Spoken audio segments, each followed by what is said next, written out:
Listeners everywhere, welcome to the Movie Show with Joel and Ryan, the weekly fix for your screen addiction and a trusted source for discussion of all things film and television. Please keep in mind that for the purposes of this podcast, Joel and Ryan are not acting as journalists, but rather fellow moving picture enthusiasts. All of their opinions should be taken as such.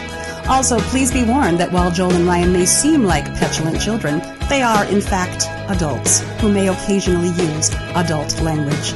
While they promise to bleep out all the worst words, it's a good bet you will still understand what they were saying. And now, with no further ado, here's Joel and Ryan.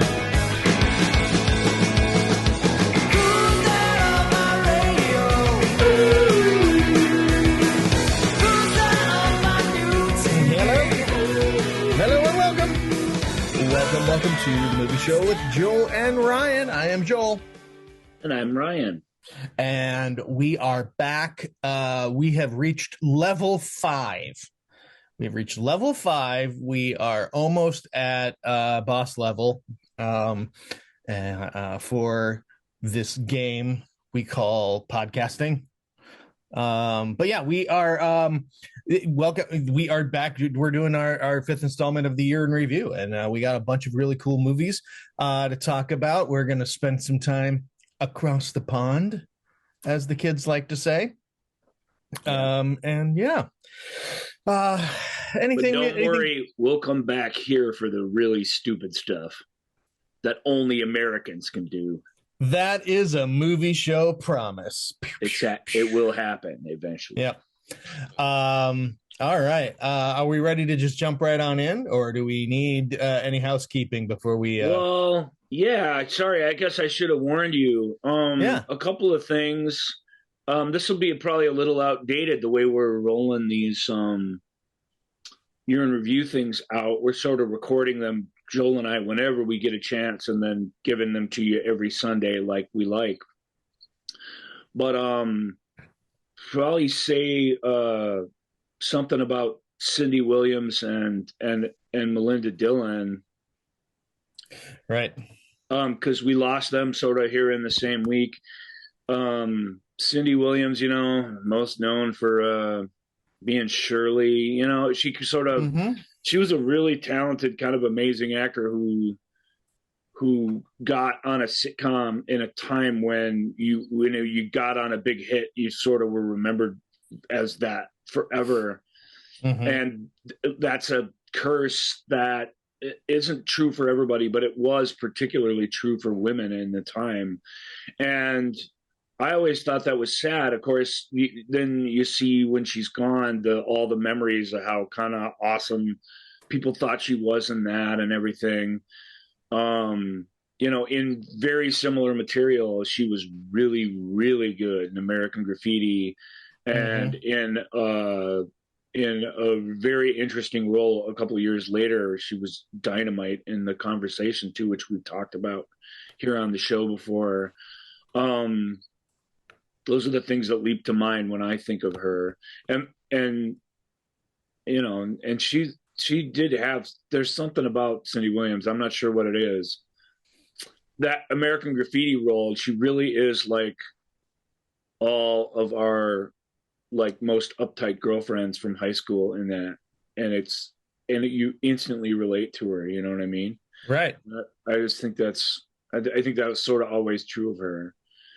And Melinda, on the other hand, if you've watched the show, I really do feel good that I got out my opinion about her many, many times.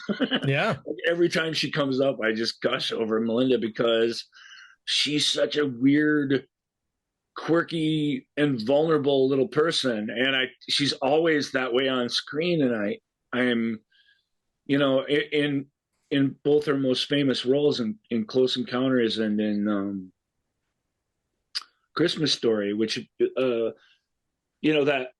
just the emotional moment, Joel knows that better than anybody. Think about what that abduction scene was in Close Encounters, and just what she had to do to make us believe that was happening to that person. And or think of the great moment that Shauna called out a few episodes back in our holiday episode, where she makes that decision to get in the way of her kid. And I don't want to say get in like harm's way, but just choosing when to Yeah. choosing when to tell dad, and definitely choosing when not to. This doesn't have to, you know what I mean? This is just a thing. This doesn't have to happen here. It's print, that decision's printed on her face, but it's more that those little acts of kindness and acts of fear and nervousness, like they all came so naturally to her on screen. I talked a bit in the one of our double feature episodes. I feel like I got too in the weeds just defending the little minutia of the movie, which makes me sad. But you go back and listen to that when we talked about the verdict and the absence of malice. She makes that absence of malice movie for me, because there's lots of weird, tricky things that happen in the script, and they only can be accepted or forgiven if you meet her. And like Paul Newman's character says in the thing, didn't you like her? You know, yeah, you really do. You really do. She's just wonderful in that. And so she's given us so many great performances. But most of all, the person I have to talk about, because I have a slight personal connection to her, is Annie Wershing, who I've adored since I think first time I saw her was in Star Trek: The Next Generation. She played like an alien who ostensibly in like a forbidden planet sort of way was left alone on this, you know, place. And of course it gets more complicated than that. It's like Star Trek: The Next Generation, things always do. By the third act we find out there's a lot more going on. But she's just incredible. She just jumps right off the screen. Always has, in every single thing. Joel knows that when I call somebody an interesting actor, it's the highest compliment I can pay them. She just wouldn't make any obvious choices, even on, you know, 24, or even on some places where the obvious choice was right there, where you just got to do that and you're good. She just wouldn't do it. She's just so interesting and intuitive. And, you know, for that, I love her. She's also was really, really kind and a really good friend to some friends of mine. When they moved out to California, her and her husband, Steve, put them up for months while they looked for a home. She tirelessly helped them fundraise for their adoption of their child. What did he say to me when we were writing back and forth a little the other day? She could burp the entire alphabet.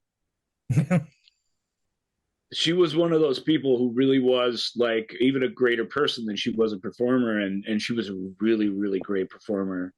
And people, I think if you kind of look at her, you might recognize her, but she's the kind of person, she's kind of actor that despite being in tons and tons of stuff, she wasn't the star of a big sitcom. She was always kind of a extra player or a recurring guest, or, you know, that sort of thing throughout history. And just as an actor, just a blessing to everything she was casting. Kiefer Sutherland called her his favorite scene partner. Every time he had producer power in a show, she would show up and get to act with him. So she was in that weird one where his little boy like could predict the future, and she was in a show where he became president when he was just Secretary of Housing or whatever.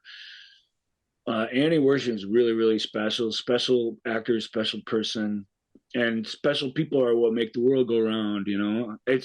I can be cynical about that because I tend to look at the world's problems systematically and focus on that because little momentary, you know, moral victories or little feel good moments, like they don't really penetrate, because I just feel like, yeah, okay, that's nice, but it's these little anecdotes that take your eye off the ball. You know, there's real trouble and we have to fix it, but it's good to remember that people doing the right thing in little ways in your life are the are the people that really do and can make the world a better place. And Annie Wersching did that, and I cannot say enough about her as a person or a performer. She's emblematic of what most actors who work regularly actually are.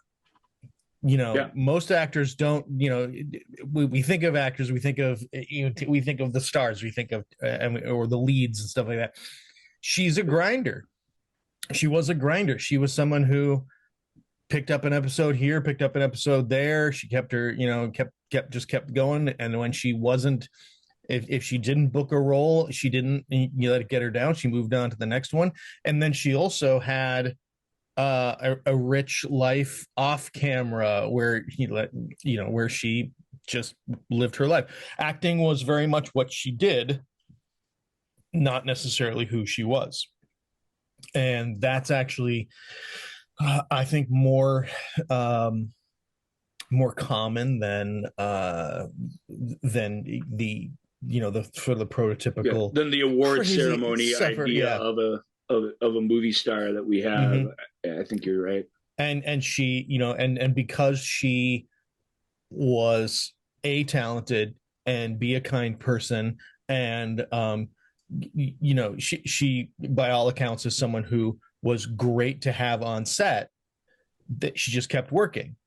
Being kind often can beget more work, because if you're a good person on set, then people are going to be like, oh yeah, I love when Annie, I love when Annie's on set. It's just really great. She's so cool. She's great. And then somebody's like, well, we need somebody for this. Well, let's see if Annie Wersching's available. She's awesome. That's what happens. That's the biz. And she wasn't in her 80s. She was 45. Yep. She was diagnosed and kept it with cancer and kept it quiet and kept working. And it's a real shame. And who's to say she was getting nice, bigger, recurring roles. If cancer hadn't taken her, we may be, talking about, oh yeah, Annie Wersching getting to anchor a show. She's going to be on blah, blah, blah. So, but yeah, so it is. It's very sad. It's very sad. So losing three pretty fantastic women this past week. This would be a few weeks ago at the time you're listening to this. Probably, but so it's we remember them, we honor them, and we thank them. So let's get into some feel-good true stories and action movies. And of course, this is the episode that I know a lot of you have bookmarked, because it is the Liam Neeson episode. It's happening, everybody. Yep. All right, let's get into it. This is our year in review 2022, and a few movies from 2021, and hey, even a couple from 2020. So, all right, let's kick it off. We are going to go across the pond, as I said before, with British feel-good true stories. Based on the incredible true story. And up first is Misbehavior. This is from a couple years ago. But this one slow rolled out too. Yep. Didn't hit the streaming stuff until late in the game. Right. And kind of a spectacular cast, and at least on paper. And it is a group of women hatch a plan to disrupt the 1970 Miss World Beauty competition in London. Stars Keira Knightley, Gugu Mbatha-Raw, Jessie Buckley, and the return to the big screen in something probably pretty okay, Greg Kinnear. Greg's great in it. Actually, it really is about these women, but he's great in it. He as what is he? Bob Hope. Yeah, he's Greg Kinnear is not Bob Hope, but it's still like he embodies that sort of beauty pageant host in a great way. These are all the same movie basically. It's really weird. Usually we have a couple of these per category. To be fair, I went back a couple of years, so these didn't all come out in the same year, but they really are almost all the same movie. These British feel good, I put it. Stories are there's always there's definitely always a sense of adventure to them. And there's always a lot of comedy in them, but there's always this hidden layer of bitterness somewhere in there that you can only get in a country where they boil all their food. You know what I mean? Like it always has that little sting that's in there. This is interesting because they follow the pageant from the eyes of these feminist students, Keira Knightley's character and Jessie Buckley's and others, an ensemble of activists who want to.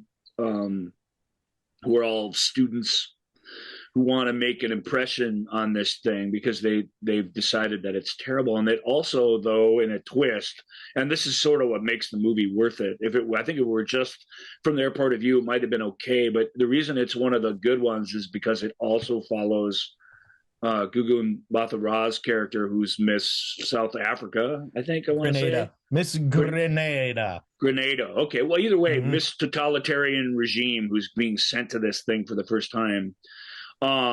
She and there was another one too. I think there is a Miss South Africa in it, and that was a big deal that they sent both a black and a white contestant. So still segregation. It was South Africa in 1970. Oh yeah, Miss Africa South. Yeah. And then there's Miss South Africa. Yeah, nice. So anyway, these pageant contestants, you're in with them from the start, and this means something to them, and particularly Miss Africa South, who has to do everything right and is going home to basically a terrible place at the end of this, and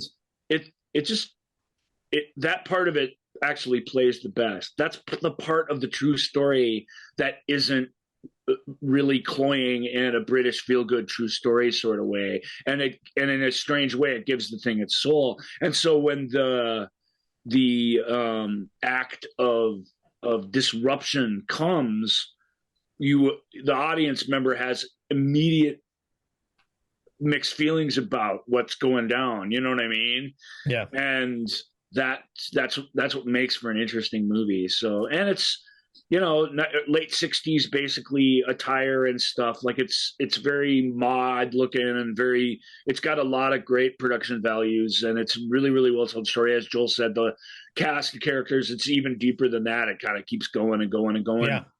And they're all really excellent, and they're all in a kind of movie where that your best is required really to make it work.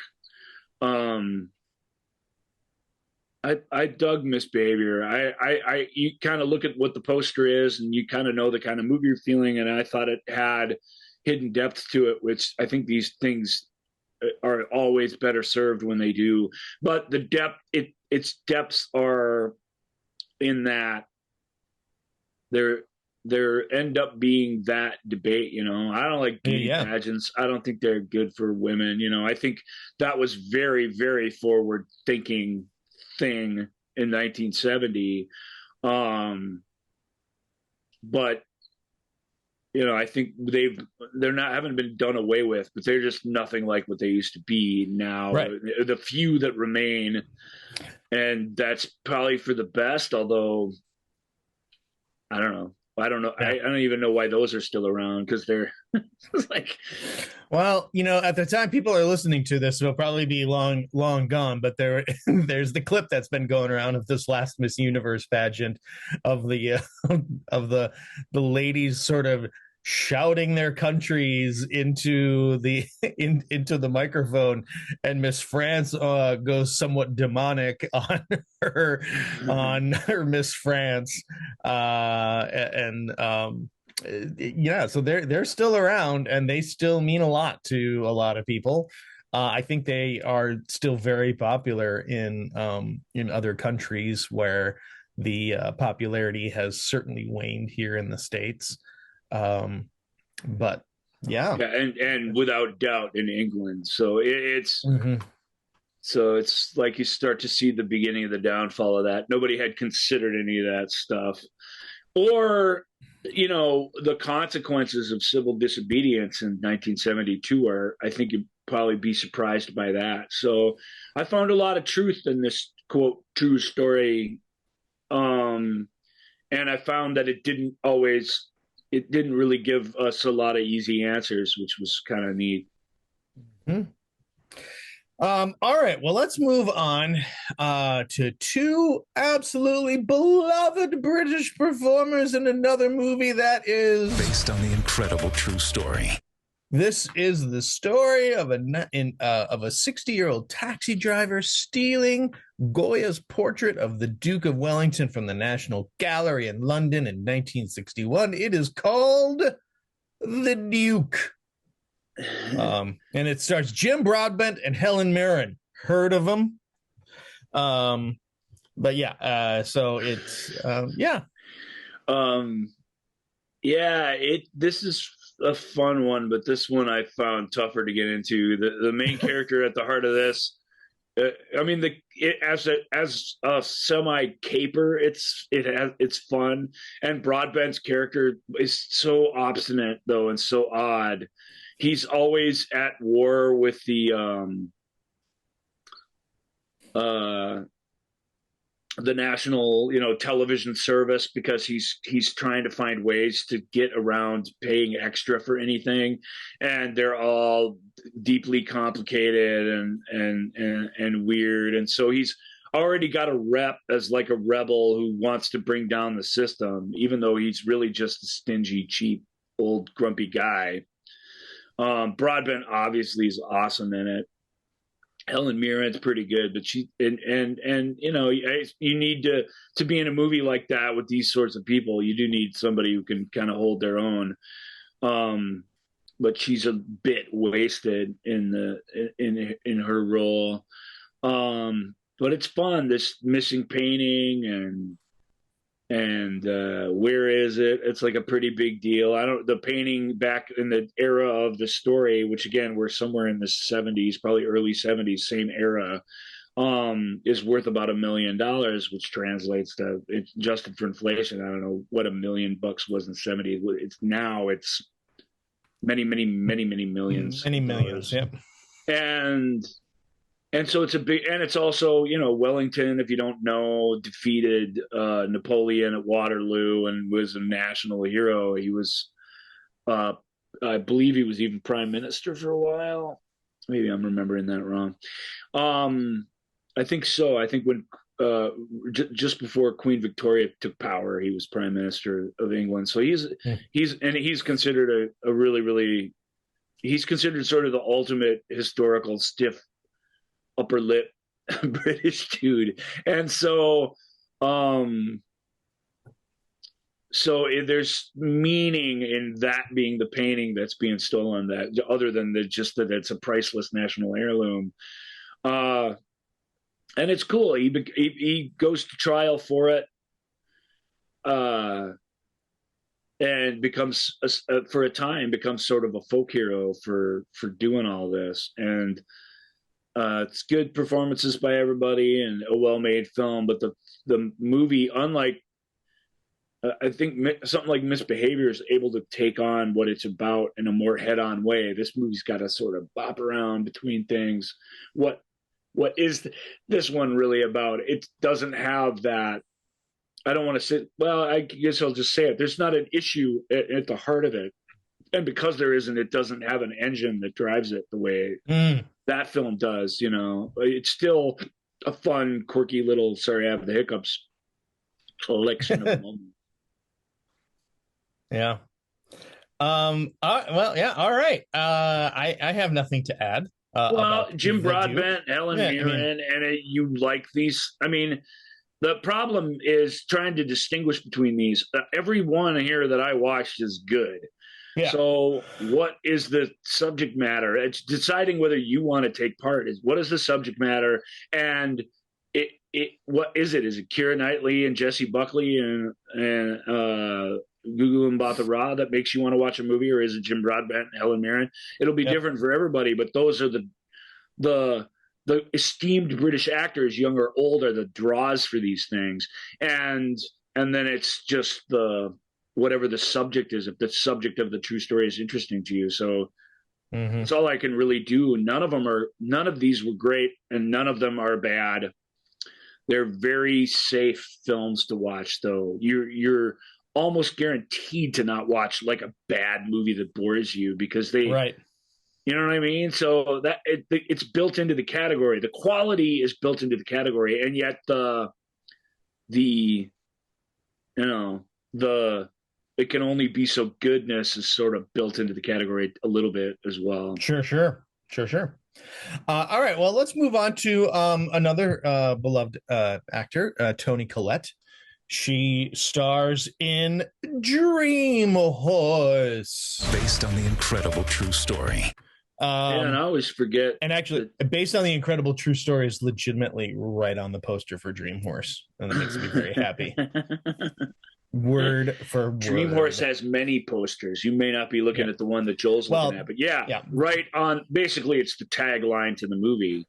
This really happened. Joel, read the synopsis, please. Dream Alliance is an unlikely racehorse bred by small-town Welsh bartender Jan Vokes. With no experience, Jan convinces her neighbors to chip in their meager earnings to help raise Dream in the hopes he can compete with the racing elites.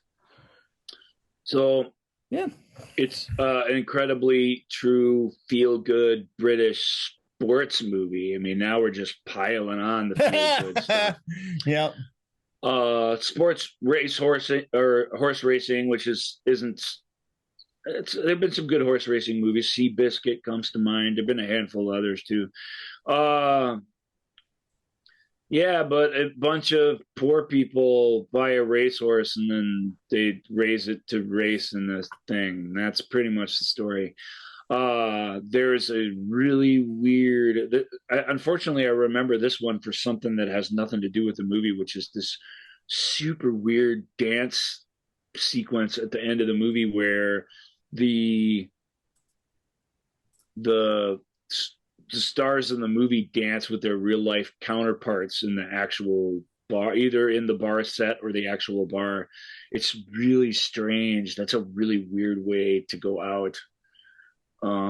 It's always weird to see here's a person and here's what even British Hollywood in this case thinks you want to watch in a movie, and the contrast is always really striking. And when you put them right next to each other, it just makes these poor real people seem like the ugliest people in the world. And that's all I could really think of when I was watching it, was because I'm sure they're not, but they're dancing with all these good looking like actor people.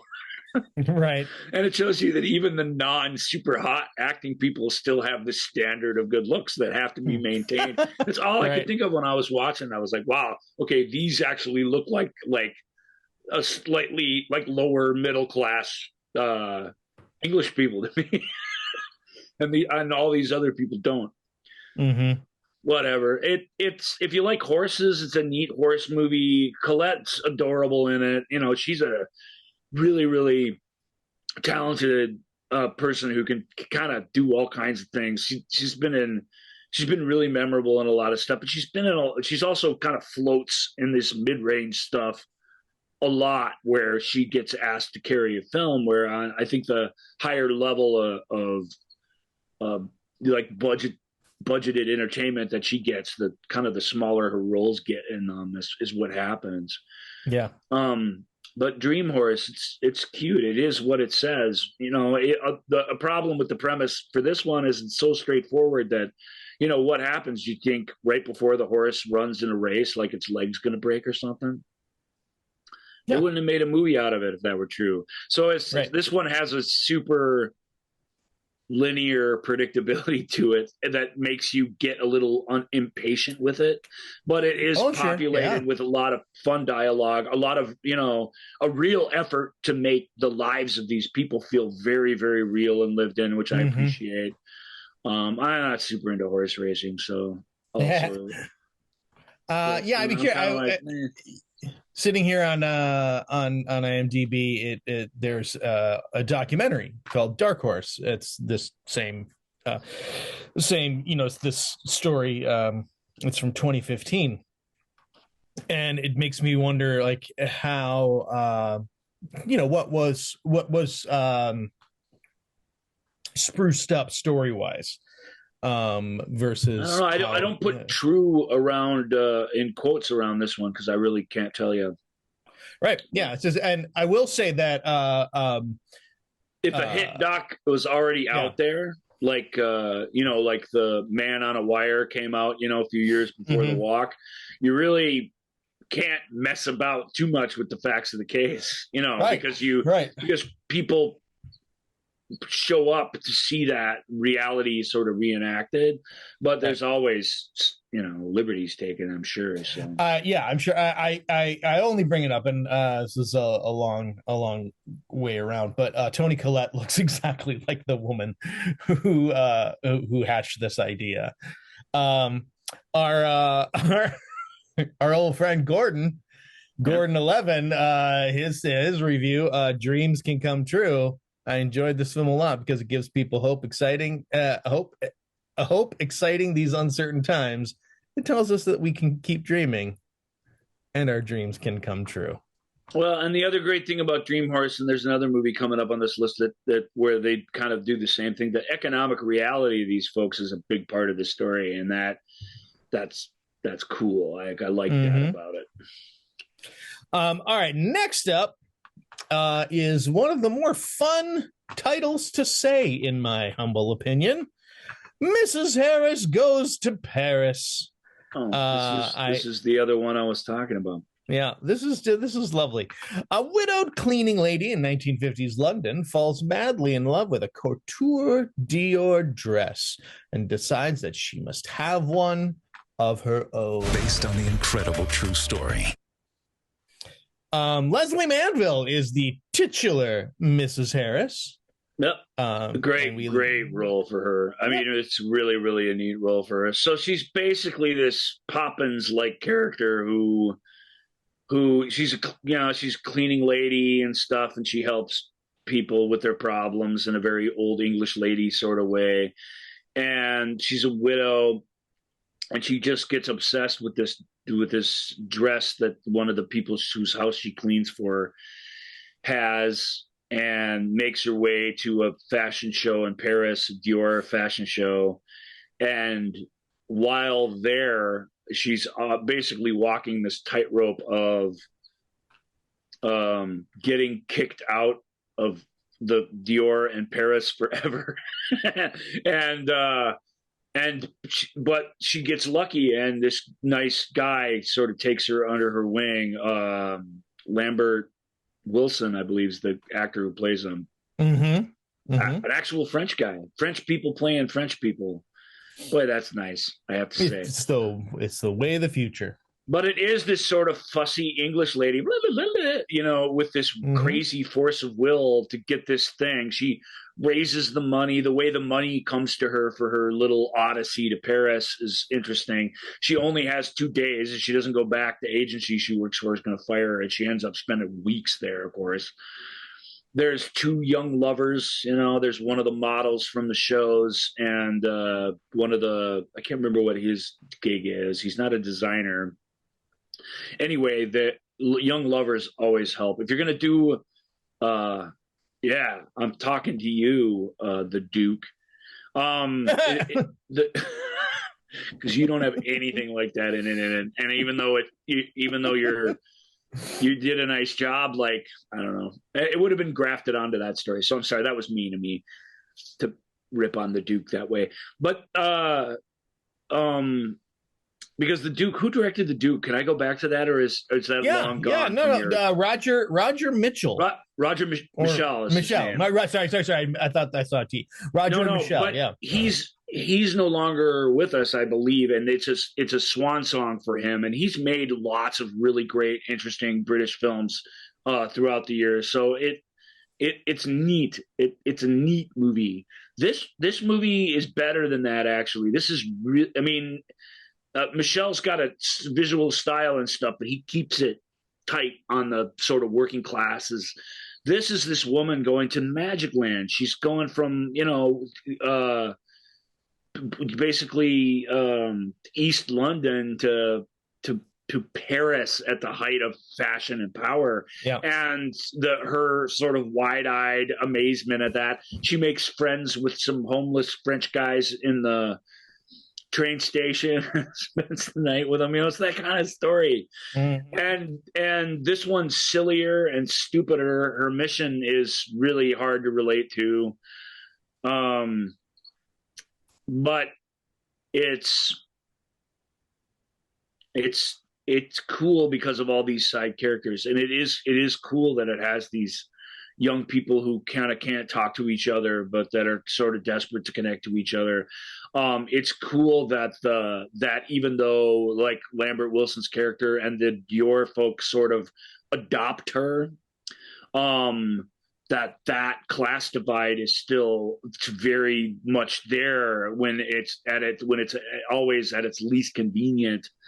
And it's really fun to see. And there's one other actor. It's going to be hard maybe for you to pull her out, but the woman who runs Dior at the time is sort of the villain of the piece, if you will. And there's great humanizing, I don't want to say redemptive, but a really great humanizing moment where even after our heroes, spoiler alert, achieve their victories, they deliberately make a side trip to this person's home and recruit her back into the world that she's leaving behind, because they decide they decide in victory, of course, but they still decide to see the value of everybody. And that's a neat lesson in and of itself.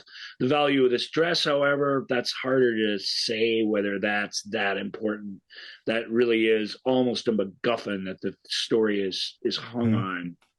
And of course, then the film keeps going and the fate of the dress continues once everything's been resolved for our characters. And I'm kind of like, okay, it's any of this stuff. But Mrs. Harris Goes to Paris, neat. If you like that, especially if you like that, the European locales and food and stuff and all that, the differences in those worlds is really, really interesting. And then back home, some really good supporting performances too, particularly by Jason Isaacs, who's been showing up in lots of little roles like this over the past few years, and has been consistently dazzling and wonderful in them. So the woman who runs Dior, that's not the woman who played Duckface in Four Weddings and a Funeral, isn't it? Is it? Could be Anna Chancellor, Lady. It is Anna Chancellor.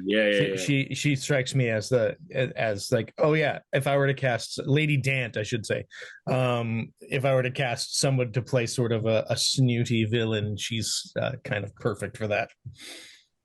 Yeah, and she's not really a villain, because it's not that kind of movie. But she's definitely the one in the position of power that goes along with this scheme or whatever, but really it isn't isn't really on board. And the idea that she would take Dior down a path that it wouldn't want to go is.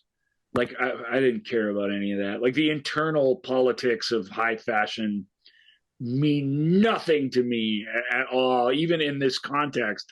So I was waning in and out. But but what I really liked about this film, who directed this? Because it's.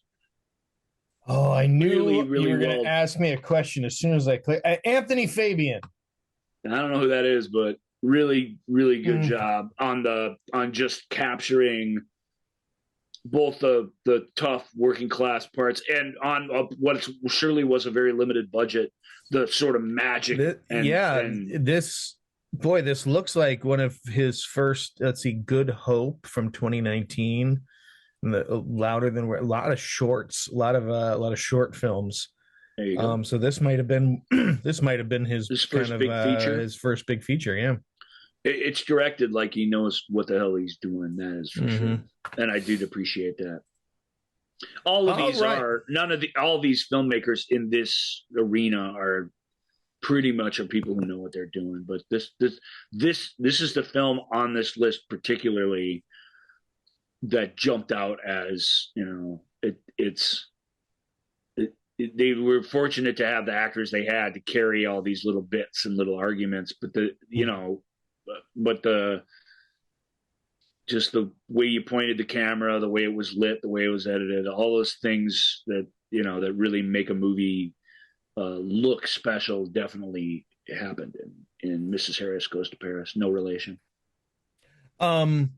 All right, next up, when you think sports movies, when you think athletic heroes, you, of course, think Mark Rylance. And this is a movie called The Phantom of the Open. Based on an incredible true story. It is golf. Yeah, go ahead. Go ahead. No, I was gonna read the little synopsis here. Maurice Flitcroft, a dreamer and unrelenting optimist, manages to gain entry into the 1976 British Open Golf Championship qualification round, despite being a complete novice. I would like to point out that it's based on 2 books. Here's the title of book number 1: The Phantom of the Open, Maurice Flitcroft, the World's Worst Golfer. And they just co-wrote. I thought I initially read it and thought that it was 2 different books with almost the exact same title. So it we have Phantom of the Open. It's a third. It feels like this is the third British feel-good true story that I've seen now, where of absolutely worthless non-athlete coaxes himself into some giant sporting event. So apparently during this era in particular, that was something that happened a lot. This is late 70s and early 80s when this stuff went down. Obviously the secret weapon of this film was violence. It was just extraordinary in everything. And his single-mindedness is important, but it's done in this weird, understated way that actor does everything. His argument when everyone's rejoicing, and he definitely becomes a folk hero because of what he pulls off. But they tell you world's worst golfer, and he's, like he just, I'm not the worst golfer. I don't know what that means. Like unlike the other heroes in these types of stories, he does not listen to his own hype and doesn't ever really play along with the thing. Like he's more pathological in that way, not really as a person, but in his mission. And that does make him a little bit more interesting. He has a son who can't remember where he works for a big big private company or whatever, and his dad is very much an embarrassment to him. He also has 2 other sons who are a award-winning world champion disco dancing duo, and there's this really sad plot where they are traveling all throughout Europe, world champions. I mean, he even says that at the end to his brothers, like, well, these guys are idiots, my brothers are stupid, and he's like, they're world champions, man. I mean, they love disco dancing, and they have the highest honor that you can have. But of course, their experience, and it's a subtle little side plot, but their experience being a world-renowned disco duo during the death of disco is just absolutely depressing and sad little thing to see play out. Like, people just stopped coming to the to the competitions, and nobody wants to hear that music anymore. Mm-hmm. I mean, that happened. It happened in the mid 70s, but then disco came roaring back when mainstream artists started adopting it into their sound, and especially Saturday Night Fever came out in 78. It revived the thing as it had been dead for almost a year. Right. But it crashed. The critics hated it. They had that big event where they burned all the disco records out in the middle of the baseball stadium or whatever. Yeah. And Cincinnati or Cleveland or whatever. Yeah, I can't remember where, but the point is it was a thing that died a natural death. And then when it was revived, it was murdered, essentially. Yeah. That's a neat, that is really a neat metaphor for the whole thing, which is why I'm spending so much time on what is the minor plot point in the movie. But it's like the cluelessness of it, the fact that you can even be the best at something and have it absolutely make no difference whatsoever just a year later. That's sad. And it just shows you that your little moment in the limelight is only whatever it is. And right. The guy, his story and the way he sort of, I don't know, this one never, the other films deal with what it's like to be a lower class English person, but this guy's in real economic peril. And what he's doing ultimately is, at first he just does it because everybody's failure to imagine that anyone would even try it allows him to get in. And that is usually the case.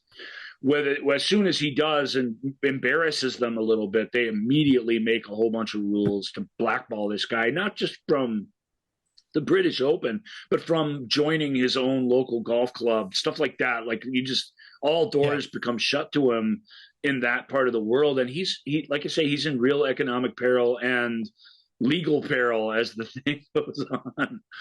And you are kind of like, you were mixed because you sort of love his little working class heroism, but you don't want to see it go bad. And this was one of the films where you're just on the precipice always of that happening. It's very cleverly told tale because you sense that very real danger. You know what I mean? Mm-hmm. In misbehavior, you get a little, there's very real legal danger for what they do at the end. They all get arrested and stuff. And that could end your whole academic and professional life back then, even for something as silly as, as a prank, which is basically what they do.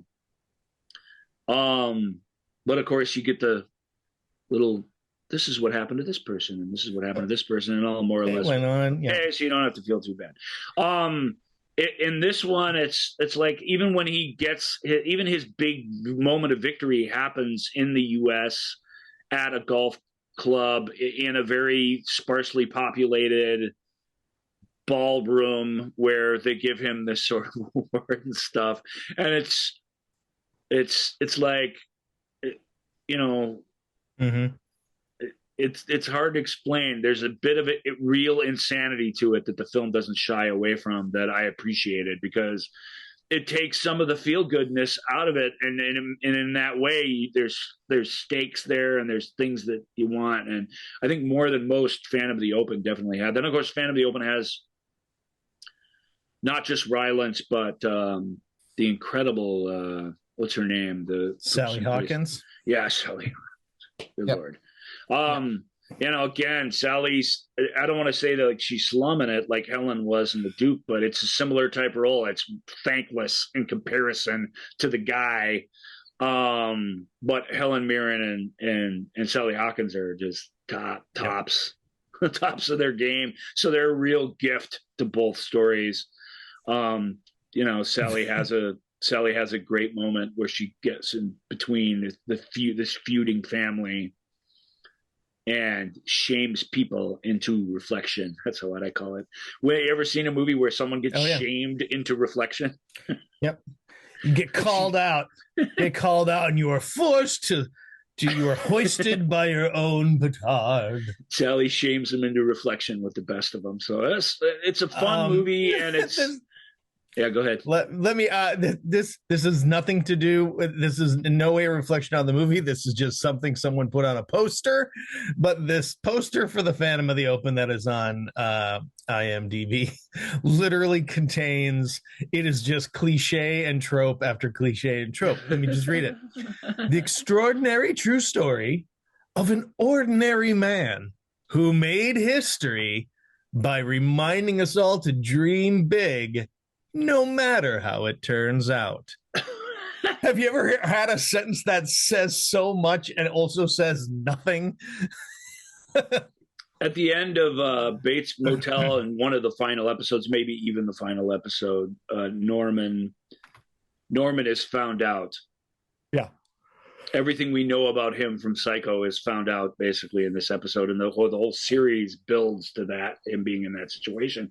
And it's his brother that comes out to the hotel and confronts him about it, and he's like, "You can't do this, blah blah blah." And he goes, "She's dead or whatever." And he's Freddie Highmore, he's kind of lost on a really mediocre show now, but in his day is as good as anybody.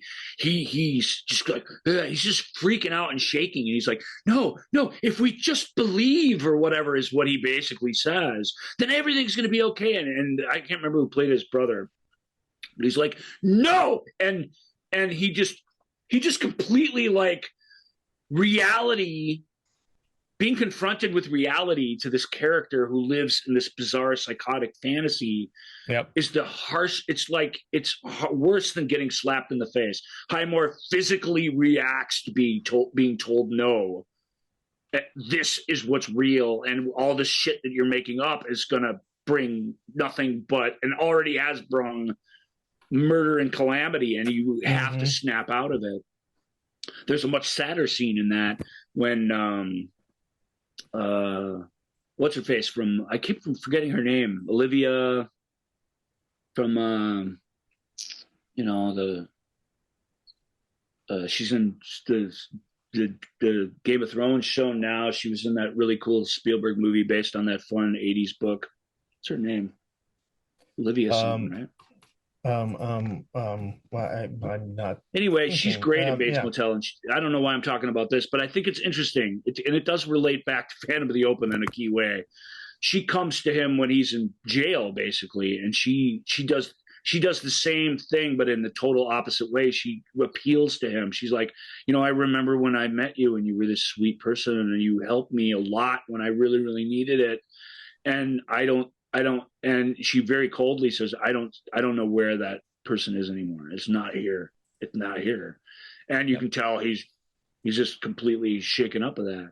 So I guess all I'm saying is Bates Motel deals with that follow your dream thing, and how following your dream in the face of reality can be horrible.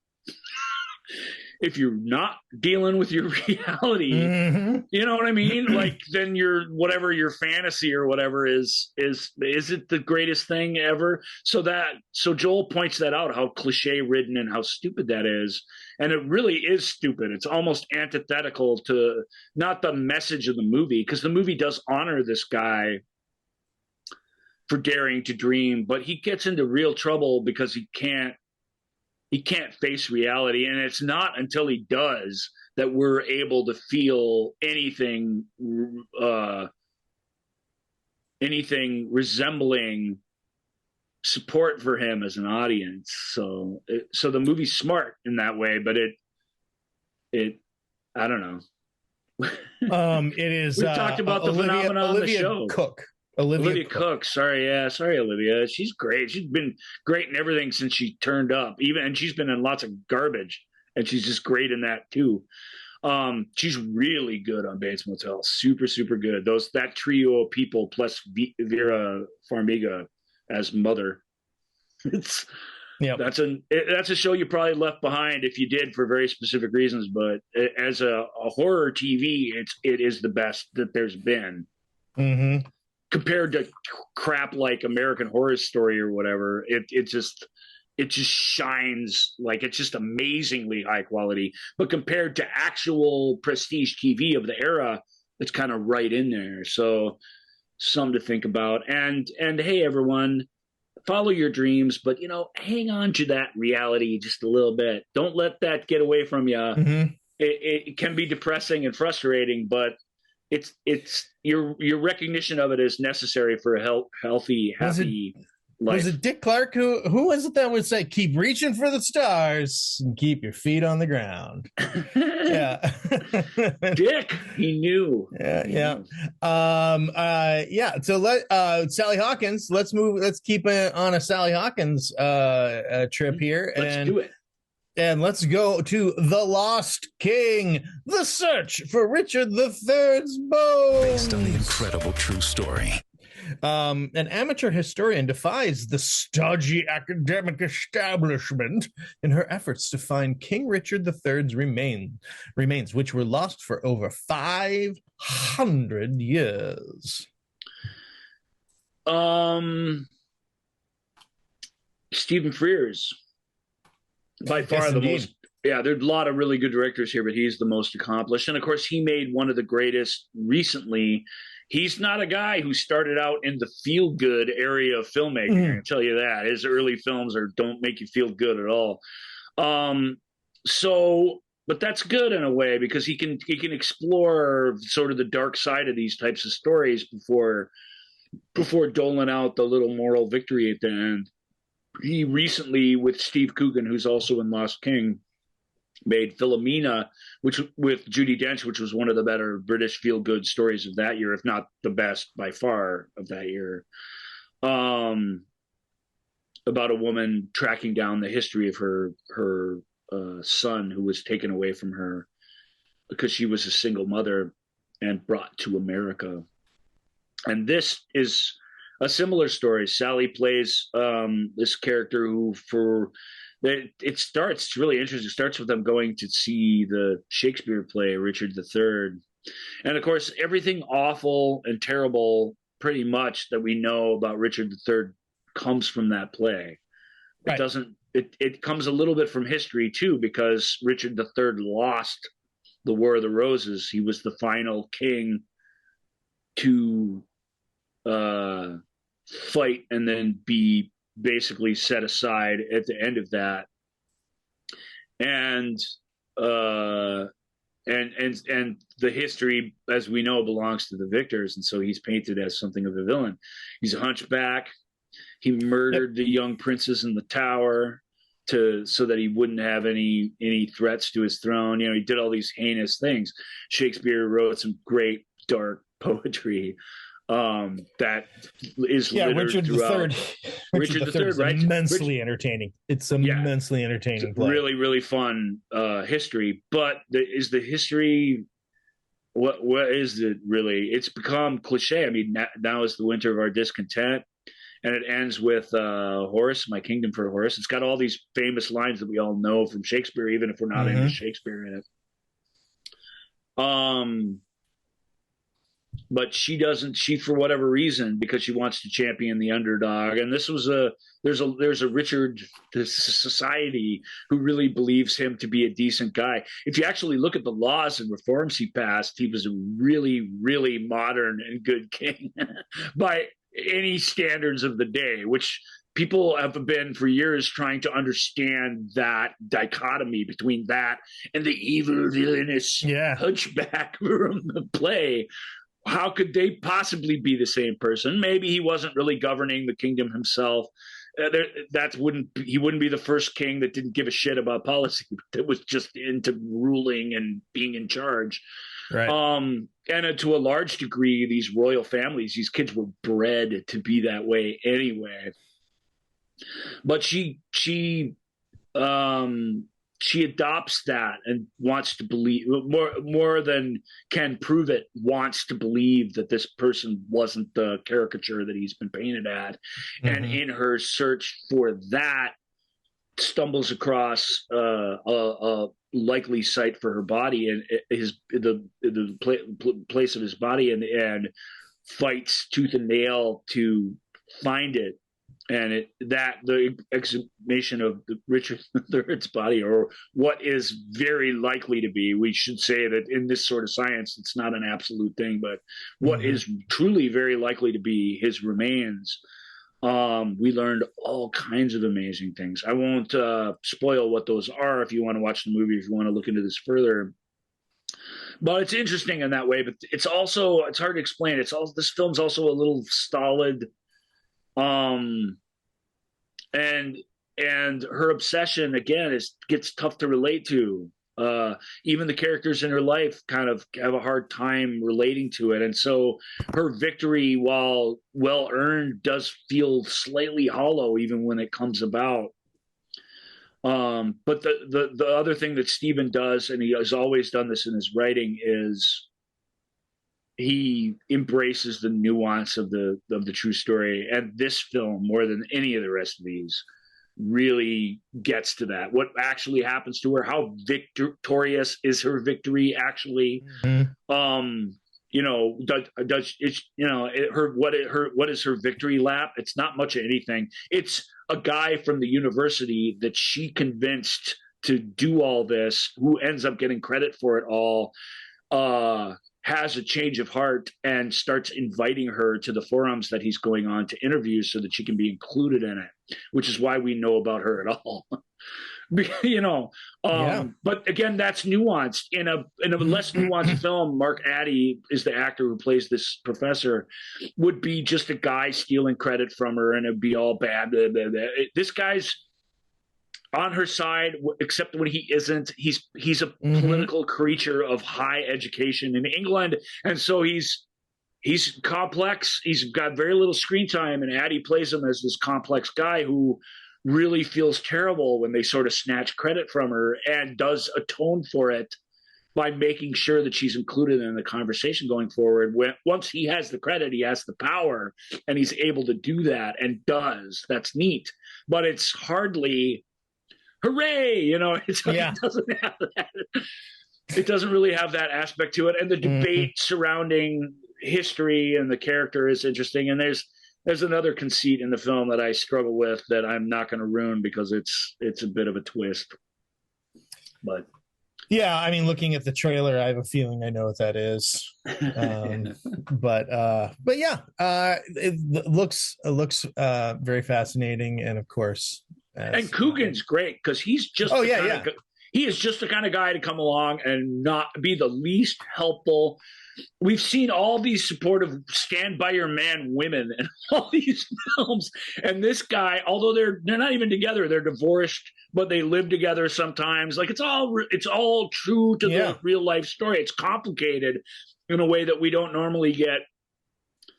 The films just skip all those complications and those weird, quirky realities, and this film embraces all of them. And Phantom of the Open is probably the best, like, linear feel-good story, but this film has it's better than the credit it's getting out there because it embraces the strange, true realities of their lives and stuff.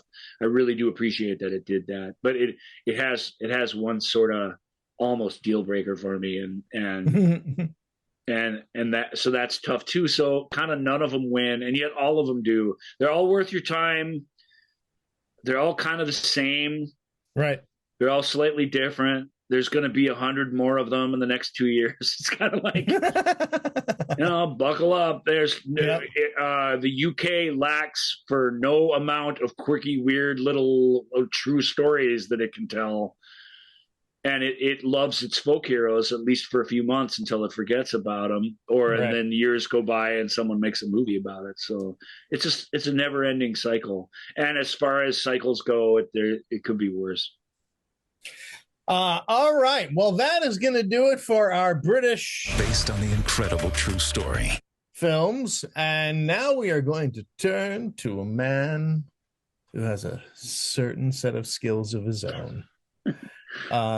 For what I think this is the 4th consecutive year, we give this man his own category. This year it is Liam Neeson's diminishing set of skills. Well, I come on here every year, right? And I'm like, hey, Liam Neeson's at it again. He made another movie just like all the other movies that he's been making. This category is no exception, but I've been, even his Ice Road Truckers movie, I can't remember what that's called, but even some of the really dumb ones, I'm kind of like, I don't know, it's fun. So, 98 minutes of action and more importantly, Liam himself is always an asset to every single one of those movies. Put a different actor in that role in that same film, and is it as good? The answer is almost always no. So as long as that's the case, and as long as this is what he's being offered, and as long as it's a cottage industry going forward, then what is there really? We can rip on it to some degree, but what is there really to complain about? As far as straight to video action thrillers with an older guy in the lead, they're as good as we've ever had. They're better than late period Bronson. They're better than late period any of these old guys, because he's still sort of a thinking man's action star.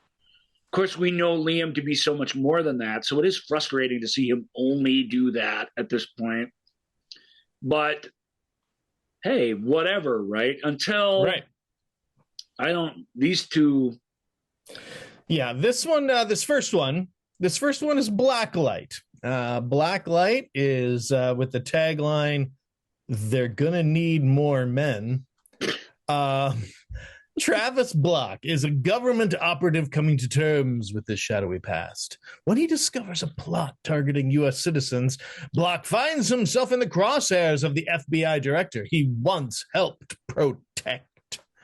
And that's probably Aidan Quinn playing the FBI director. It is, and isn't Jeffrey Donovan in this too, and a couple other pretty decent actors? Or am I thinking of something different? Let's see. I do not see Jeffrey Donovan. Maybe he's in the next one, and I'm getting these mixed up. One. Yeah. Anyway. Anywho, yeah, this one is the first one here. Blacklight is his lowest Metascore that he has going, and rightly so. This isn't a very good movie. The guy who directed it, they made another movie together that also wasn't very good, but was much better than this. You can find out what that is if you want to click on it. It should come up right away. I believe this guy's most Honest Thief. Honest Thief. Also stupid, but much, much better than this because just from a writing standpoint, it's so much better. They're both slickly acted action movies, Aidan Quinn's sort of a nice counterpoint to Neeson. They have similar type gravitas in their scenes together, which helps. But there's just not much else I can say about it that's good. Yeah. It really is super bland. It really does feel like it's working through the exact formula of Honest Thief, without that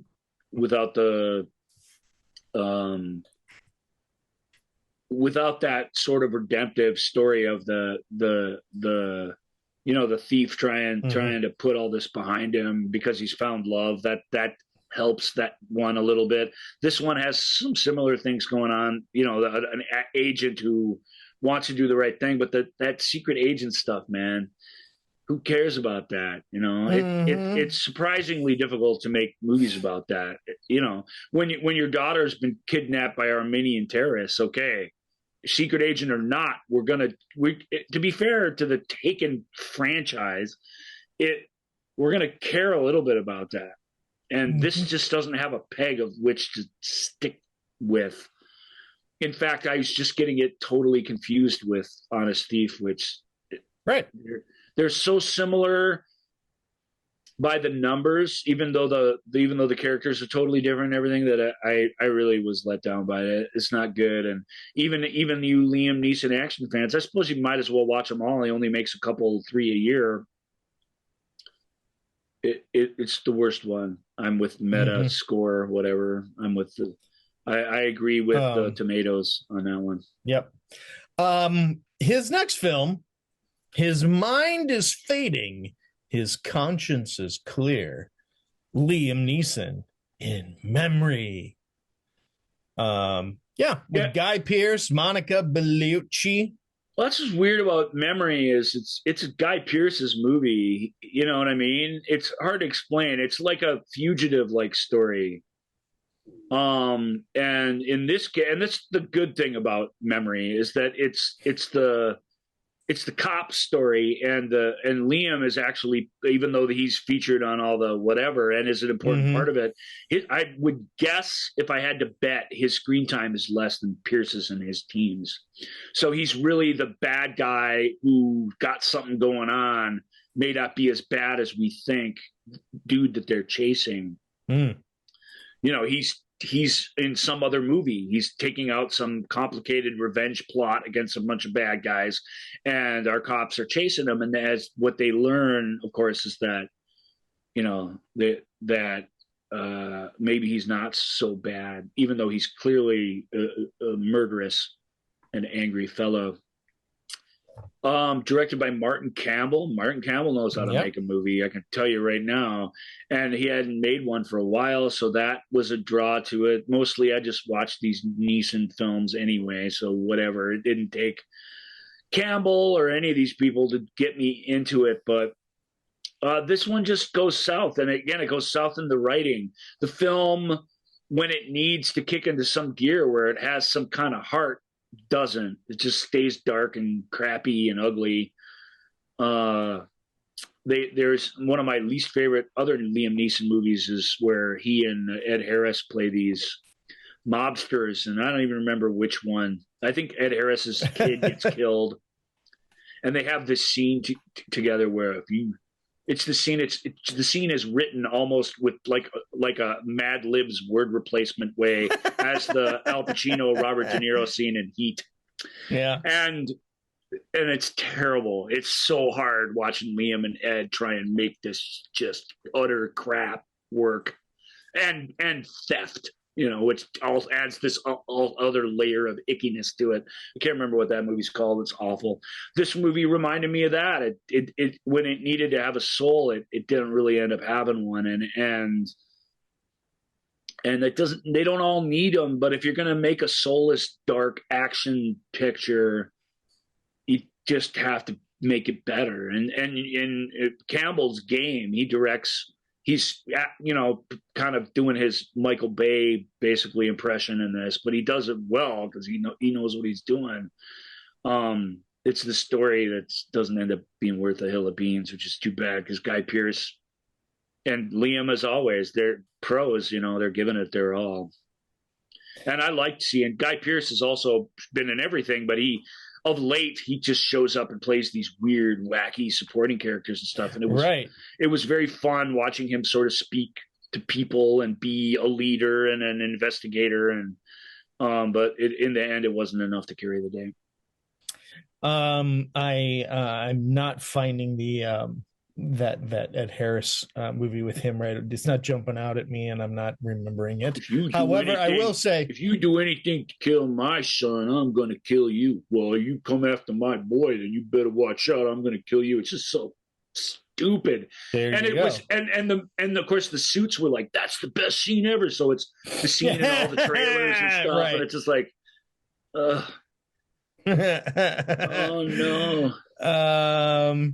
So it's this one it's Run All Night is what it's called. Run All Night. Run All Night with Liam Neeson and Harris.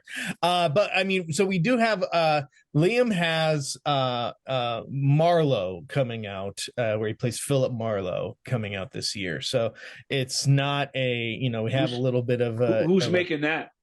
Neil Jordan. And it's Liam Neeson, Diane Kruger, Jessica Lange. It's got. I don't like Neil Jordan, but Neil Jordan's a whole different kind of filmmaker than they've been making these little action things. Yeah, this is not that. This is not Philip Marlowe goes on the on the rampage to get back at the people who wronged him or whatever. Yeah, Philip does that, but he gets into an argument with his cat as well. So he's a totally more nuanced kind of character than you would expect. So that's good. He needs a change, man. He really does. And that's respect to Campbell, who I didn't think he directed the movie poorly. It just, the guy before in that other thing, he doesn't. He needs to go back to class. He doesn't know what he's doing. Here's my pitch for the tagline for Marlowe. Set the bar high for Marlowe. Yeah, I think that's the winner. I think that's the winner. That's Barbara Rush. That's way too punny for my taste. So Liam, we hope that Marlowe is hopefully you're not just doing Marlowe to fund your other, or maybe you're doing these action flicks to I think you get the impression he'd do whatever best thing came across his desk when he appears in good things. I just think he doesn't say no, because if he's got that opening in his schedule, he just keeps going. On the other hand, what's great about the Liam Neeson action films is that he really does he's really good at picking the best ones available. Sometimes there's still junk, but Walk Among the Tombstones, The Gray is an extraordinary film. Like, there's some mixed in there that the poster would have you believe is the same old crap, and they're entirely better than that. So, but to know, you got two choices. Watch them all. That's what I do. Listen to the movie show with Joel and Ryan. That's the other way that you can figure out which ones you got to catch. All right, Liam, we love you. We wish you well. We hope that you continue to exercise whatever sadness and demons that you have with whatever films come your way. All right, let's move to action for action's sake. Speaking of The Gray, our first movie up in this category is directed by Joe Carnahan. And it's that Frank Grillo, Mel Gibson team up that we've all been waiting for. And it is called Boss Level. Let me read the description on this one. Well, I got a description. Okay. Go. Boss Level is Groundhog's Day with automatic weapons. There you go. And it's shocking how great it is. Because when I turned this one on, first of all, I avoided it for 2 years. This was a COVID movie. And then when I popped it in, I was like, it was Joe Carnahan. I was like, I've been avoiding this for a while. I like Frank Grillo a lot. He's a really good actor, but he's in so much garbage movies that he's not some sort of safe bet as a leading man at all. Right. And so, I didn't know, but then I saw what Joel just said. I saw Carnahan's name, and I'm like, well, I don't love all his movies either. I don't like I don't like a bunch of them, but I as the years go on, I really like the A-Team movie. Surprisingly, I really think that was the right, maybe not perfect, but totally the right idea. And I really like The Gray. And there's another one that he made that is really outstanding. It's not coming to my mind right now.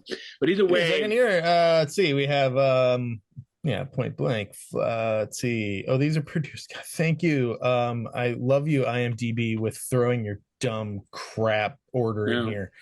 They put whatever he has the most of up top. It's State of Affairs, Stretch, Those Who Kill, The Gray, A-Team, Faceless, Smoking Aces. Yeah, I didn't like Smoking Aces. What? Narc, Ticker. Narc is really, really good. Well, I guess it's The Gray and A-Team that made me the most happy. Either way, Carnahan is a filmmaker. He's not somebody you just dismiss. He's not just some guy who's out there, hoping to get the next thing. He's got a real say in the storytelling of the thing. I don't know if this movie's based on a video game. It feels very video gamey. Obviously, it's called Boss Level, so the video game references come fast and furious. Or if it's based on a comic, or if it's just a comic video gamey sort of deal. The guy's life keeps getting reset. Every scene is loaded with voiceovers where he's explaining everything that's happening to us. But the movie has it in the strangest places where you least expect it. The movie has something that those other Neeson films don't have, which has got a ton of heart. This guy is on in the same way the Groundhog's Day has it. Quentin Tarantino says, "Well, Groundhog's Day is awesome until it's stupid because this is a guy who doesn't need to be redeemed. He's not some evil person. He's just a guy that's interesting until he isn't." So that's Quentin's take on it. He's not totally off the mark. I think he has a point. That film had a potential to be a much darker thing if it had any balls, which it has none. This is dark in that it's violence, but it's all video game. Like, it's hyper violent, but it's all just silly video game violence. You don't care about any of these random assassins going down. And yet even they reveal their personalities to you in weird ways. Carnahan just makes sure no stone goes left unturned in that way. It's a much, much better storyteller than normally does this kind of thing. Grillo's is good. My favorite role of his, obviously, is that mentor character in The Fighter. He's so great in that role. And that's because he so is that guy in life, and because that movie is good. That's what I remember him for. He's decent enough as guy you recognize in the Captain America franchise, but don't really know much about or think much about. He's good enough, but wasted sort of in that kind of role. As a leading man, though, it's tough to know whether you're going to watch a steaming pile of crap or a pretty decent film because he's capable of both. This one's just really fun, really exciting. The action is off the hook good. The concept is high concept, and the film milks every last drop out of that concept as it can. The character's family life, as Dick Clark would say, keeps him grounded and keeps the movie grounded in things that we give a crap about. The kid is a good actor. The wife is not just a wife waiting for his adventure to be over so they can live happily ever after. She's a scientist that we find out, spoiler alert for Boss Level's, actually making all of this happen in order to save the world. Like, it's just a lot happening in this story. And I just was shocked by how good it was, how much I enjoyed myself watching it, because I don't like super bloody battles and all that stuff, and even Mel's really great. He gets it. He shows up because he's not just a growly, grouchy villain. Like, he's got a bit of positive megalomaniac to him, and that is more interesting. And the decisions he makes when during our big climax are unexpected and interesting. So that character is cool, and it's worthy of having an actor like that. Carnahan makes sure that it's worthy of having an actor with his pedigree in that part, rather than just an actor that's not in favor with court anymore, doing the only work he's being given. It's better than that kind of performance, which we see from Mel a lot these days. Despite good, so that's good friend Gordon. Good friend Gordon says, enjoyable. This is quite an interesting film. Looks like a video game that has both action and emotional elements. I enjoyed it. Gordon, me and you, buddy. It's like Gordon, simpatico. I love it. Boom. Yeah. All right. He nailed it, as always, in way less words than I did. Yep. My God, I love him so much. Hey, next up is it's Sylvester Stallone, and it is a movie called Samaritan.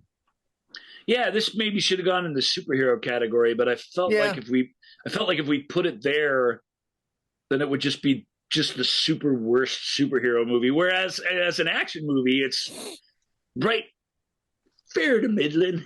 My grandpa used to say. In this category, yeah, it's pretty good.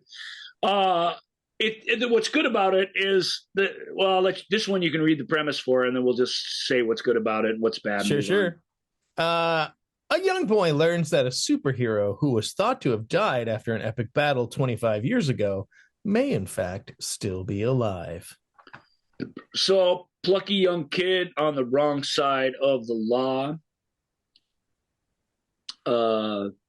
makes friends with a superhero who doesn't want to have any friends or be recognized or known that he's still around. And it's it's a really smart script, and it's a great role for Stallone. It's a really great role for him. I mean, the plucky little criminal kid. I mean, I don't know what else you could have, a talking dog, a monkey.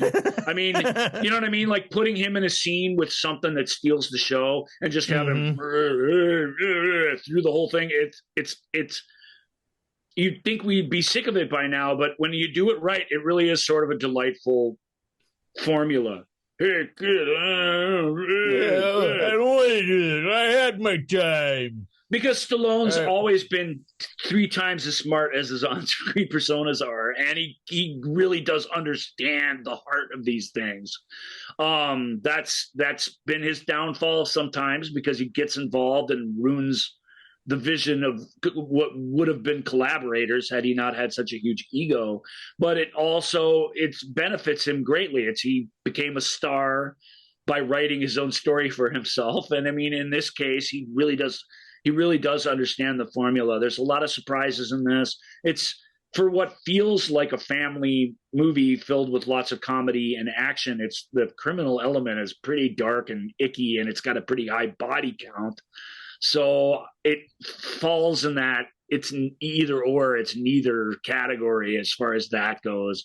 Your family maybe is more used to the violence in these things than mine was when I was a kid, those many years ago. But it's a film you can watch at most ages, going all the way down to the kid. If you're going to stick a kid in a movie, that age, typically that's the age in which it's okay to watch it. Don't take my word for that on everything, but that is, that's the idea. This one does come with a bit of a warning label, but it's fun.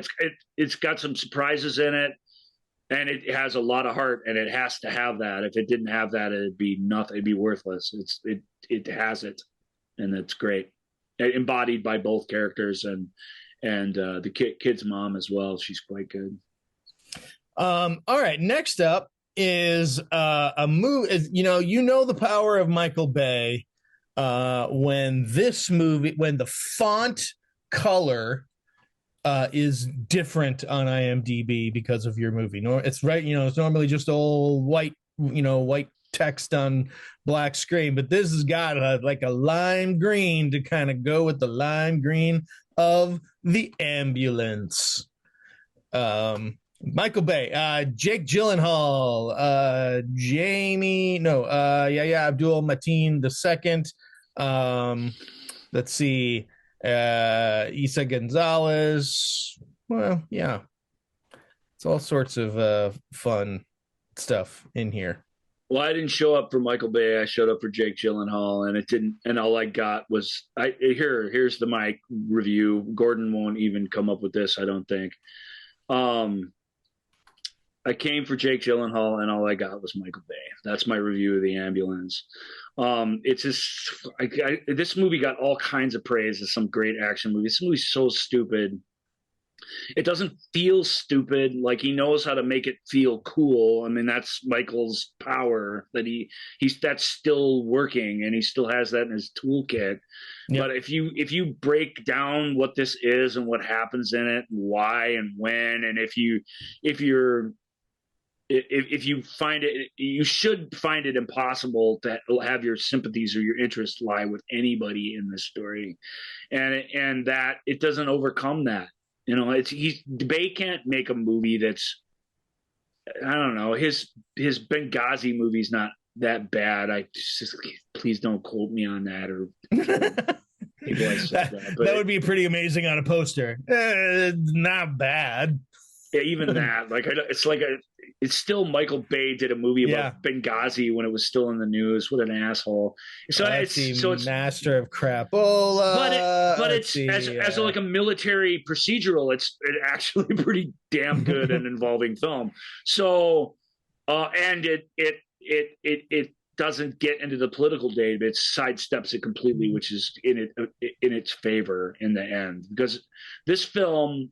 It's weird. This film's not based on anything real. It's not about soldiers for hire or people saving people's lives. It's just about a heist gone wrong. And it weirdly does get sort of political about it. In the same way, you know, like the end of Minority Report sucks. This film's like all over the place in terms of what the meaning of it all is, and none of it sticks. And I just hated it. I mean, that good action is not good enough. It's not good enough at all. And you know, criminals that are, you know, anti-heroes or whatever, I mean, that's not bad, but you can't just rubber stamp that. You have to do the work of earning that. And it just doesn't even try. And I don't understand. I mean, just because I just don't understand. I don't understand the love affair with this, action fans. It's glossy. It's super high budget. It does have all the best actors in all the right places. And that just makes it all the more bad that it just falls flat on its face, in my opinion. I didn't hate it, but I almost hated it, and that's so. I guess I'm out of touch because. Would you agree that ambulance? Would you agree that you don't know which is shakier, the camera or the script? That's one reviewer put it down here. I mean, yeah, I don't mind the camera work at all. I mean, I think that guy's being a dipshit. Michael knows where to point the camera. He knows how to light stuff. I mean, he knows that stuff. So that part is good. The script is terrible though. And it just keeps creating one impenetrable, annoying thing after another. And the way it resolves the thing's problems just gets darker and ickier and uglier. And yet, the film doesn't have the cojones to be about that. And that's really the shame. Joe Carnahan had wrote this. If you'd have told him, here's $80 million to make a big action movie, make it as dark as you want, he would have made it black as death. And Bay just walks the line, man. Slick Hollywood garbage. That's all he knows how to do. It's all he's ever known how to do. And he's never done anything else, ever, and he never will. He never will. And it's why are we keep thinking, oh, it's going to be different this time? It's just stupid. Yep. But it's also, you see the poster and you see Jake's face on it. And you know he's pretty good and it's going to bring something to it. You read a few positive reviews and you think, I'll give this one a try. And I mean, that's like I do that with all his films. And they're not good. They're not good. They're bad, man. Those Transformers movies are terrible. They're effing terrible, people. They're terrible. You diminish yourself so greatly when you defend them on any level. They are objectively awful. Right. And I don't know why I thought this would be different. Like the best I could do was, well, the Benghazi movie was okay. It was all right. Yep. It's not horrible. I mean, what other you want to say The Rock is good? Go watch The Rock again. Watch it when you're not playing a drinking game. It's horrible. It's horrible. I mean, it's absolutely awful. Armageddon is terrible. The Bad Boys movies they're awful. They're garbage. The Island is really bad. And that's as good a movie as he's made, and it's not good. It went right when the door opens into badness. Michael barrels right through it. He can't help himself. He's awful. He's just really, really bad. And we've propped him up. We bought all the popcorn and all of his stuff. We've kept going to these. We all went. I didn't. Okay, I didn't. But I could have easily been guilty of this sin. When I say it, I will include myself in this thing, because I did see it ultimately. We've all went to Transformers 2. How could we have done that? How could we have done that? Transformers 2 should have been seen by nobody.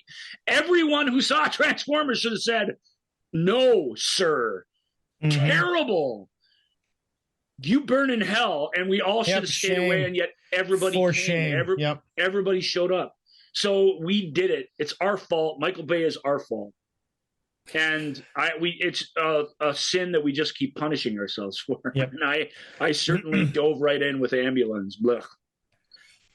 Next up is a movie that when I saw the poster, when I saw the trailer, I vowed I would never see this movie, and I still vow that I never will see this movie. It is called Fall. Best friends Becky and Hunter find themselves. Fall has been moved to Survival, so we don't have to talk about that one right now. Oh, we don't. I didn't catch that. I don't know why I put it in action. It's got some action in it, but it is by the book survival film. Okay, so, we have a survival category, so it goes to the bottom of survival. Boom. Cut, paste. All right, thank God. Well, you know what? Between now and the next show, that still was a great little preview for the next show. I still will never see it. I'm not going to suddenly rush out and go see it so I can talk about it on the next show when we get to the survival stuff. It is not going to happen ever. I hope that these ladies who star in it, I hope that they have wonderful careers. I'm sure everybody involved in the making of that film, they're all probably very nice people and they have good families. But no, I will never see a movie that takes place at the top of a 2,000-foot tower. All right, let's talk about the unbearable weight of massive talent. Good. And we needed a little extra room to talk about this one, because there's a lot to unpack with this movie. Go ahead, Jim. Yeah, this is I wanted to try to get to this movie before today. The time got away from me. This is a movie that I was very excited to see. I still am kind of excited to see it. Nicolas Cage, Pedro Pascal, Tiffany Haddish, lots of people, but mostly Nicolas Cage, Pedro Pascal. Nicolas Cage as himself is the draw. Nicolas Cage. Read the synopsis. In this action-packed comedy, Nicolas Cage plays Nick Cage, channeling his iconic characters as he's caught between a super fan, Pedro Pascal, and a CIA agent, Tiffany Haddish. I hate movies like this. I just hate them. I hate you as yourself. I hated they were all talking about the Jean-Claude Van Damme did one, and there's been a whole bunch of them where and I just hate celebrities winking at themselves on the camera. I hate it. There's nothing I hate more. I really, really don't like it. I think the worst plot twist in the history of movies, in the history of films, dating back to the original invention of the moving picture camera, was Julia Roberts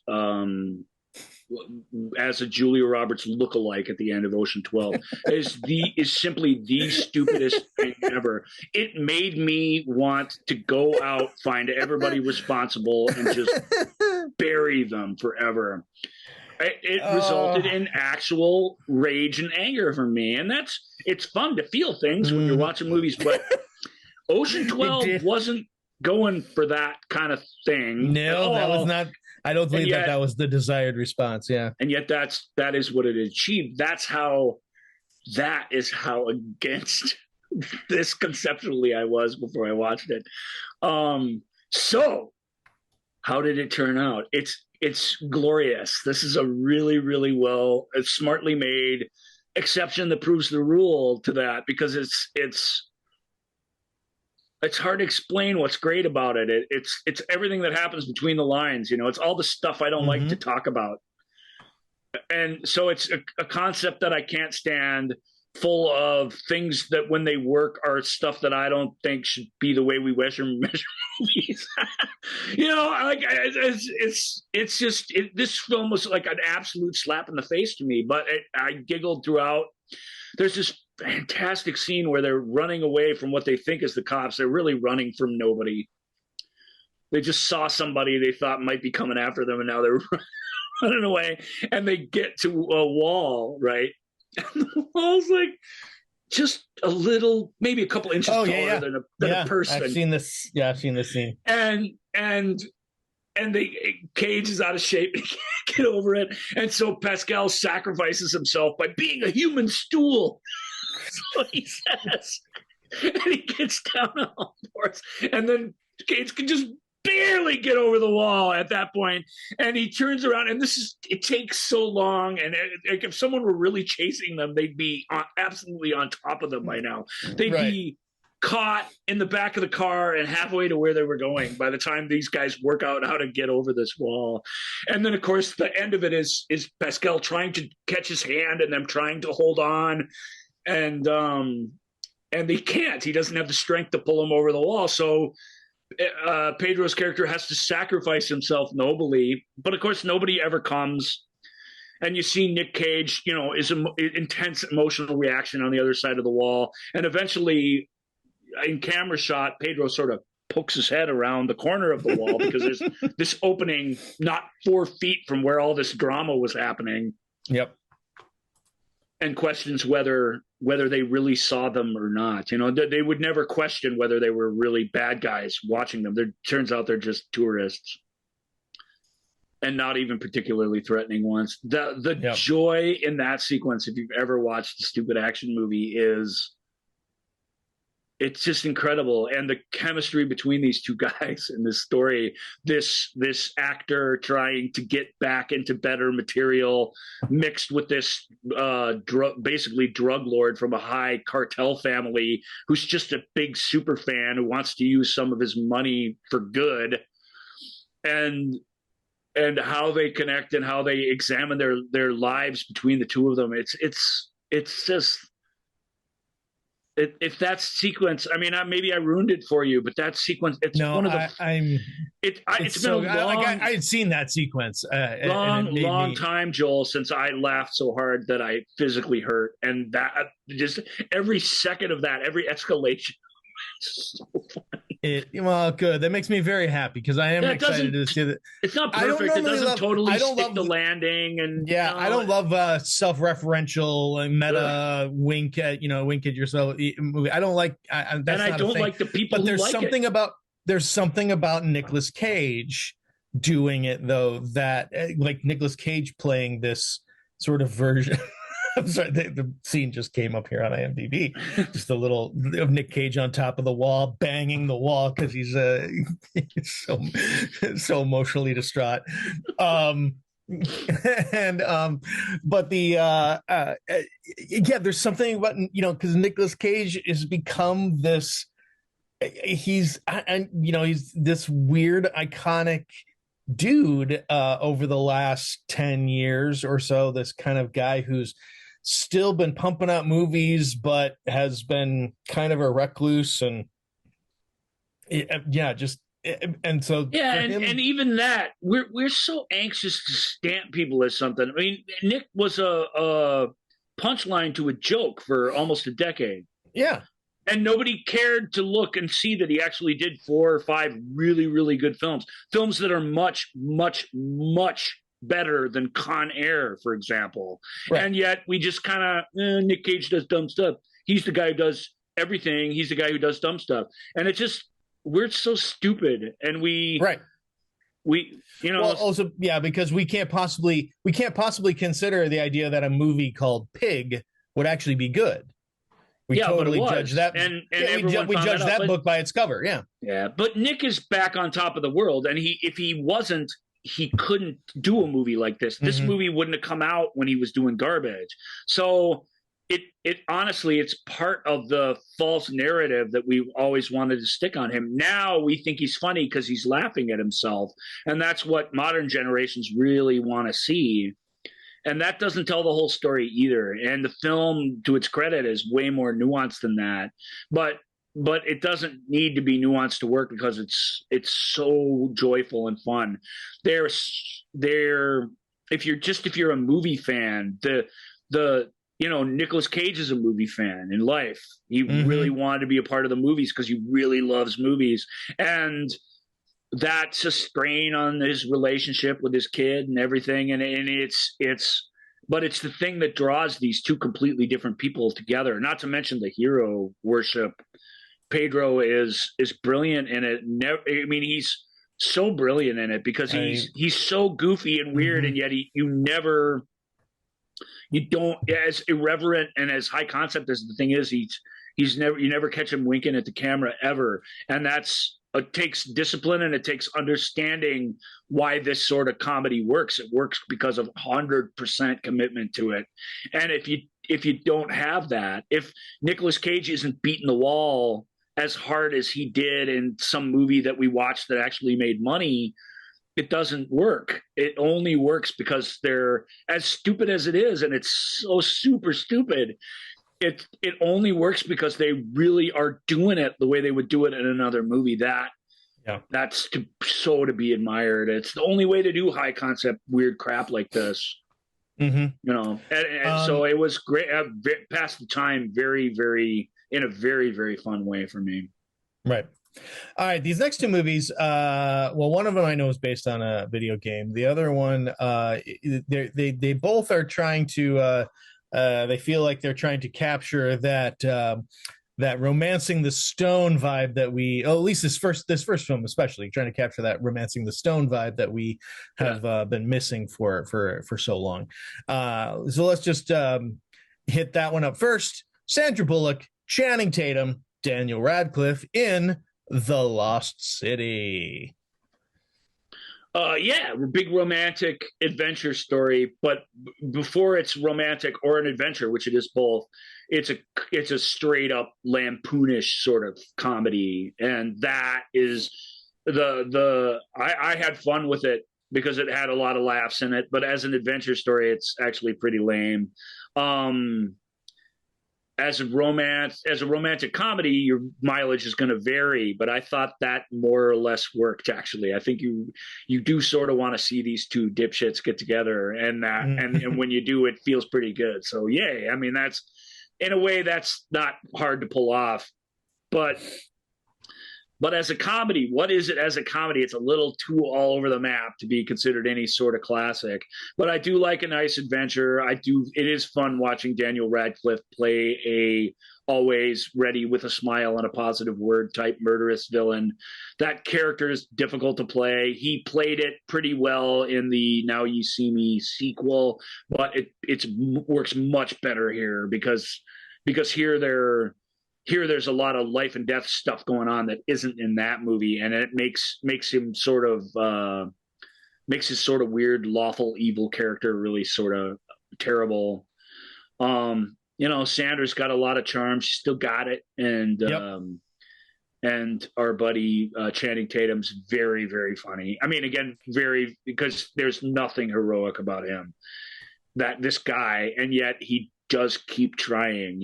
He's Fabio basically, and when he has to become an actual romantic adventure hero, he just is totally incapable of doing it. It's fun, it's fun. So basically I'm saying I'm a stuck-up movie nerd, and I had fun with it. If you were looking at it and, side-eyeing it a little bit and being like, oh, I really want to watch this. Yeah, I think you do. It's pretty good. Especially if it's not romancing by any stretch, but even if that is what it's going for, it just, in the age of Twitter and in this fast-moving, hyper-paced sort of thing, you will never have another romancing stone again, I suspect. Or if you do, it will go by without you noticing it, would be my guess. But it still was really fun and neat. And I would say the same thing about the next movie you're going to say. Yeah, different kind of movie, but. Yeah, let's talk about that. Like we got Uncharted here with Tom Holland, Mark Wahlberg, and Antonio Banderas. This film. This is really if anything on this list is a movie, it's this. Film. It's not so much of a film. Based on a video game, but this movie gets some things really, really right. One, the action's really, really good. The peg for this film is the National Treasure movie. So if you really, really like those and wish they had made more of those, solving puzzles, chasing the next clue to the next thing, they're chasing after buried treasure. Mark Wahlberg is not Nicolas Cage, unfortunately. This film could have used a little Nick Cage in it. But he's not. This is one of the roles, whereas whatever, Mark Wahlberg's good enough. He doesn't ruin it or anything. And Tom Holland is delightful. I mean, it's slumming in this compared to some things he's been doing recently, but but he still is having a lot of fun, and that's infectious. All his little one-liners or whatever. I watched. Tom is super fun. He's fun, and it just is fun, and it's crazy. It's got crazy big, absurd action by the end of it. What I can't even describe what the end of it is without ruining it. But the closing action scene is huge, and it's much more believable CGI action scene than, say, the closing scene in Wakanda Forever is. And that's a feather in its cap. You buy it, and it's ridiculous. It's sometimes you can only have one. So it's fun in that way. Very much for National Treasure fans. Don't go thinking it's National Treasure. All your friends that you love from the National Treasure franchise are not in this thing. The characters who are here are much more bland and generic, but it still has that kind of energy. It's got that kind of thing to it. And the thing it has that National Treasure doesn't have is you never know.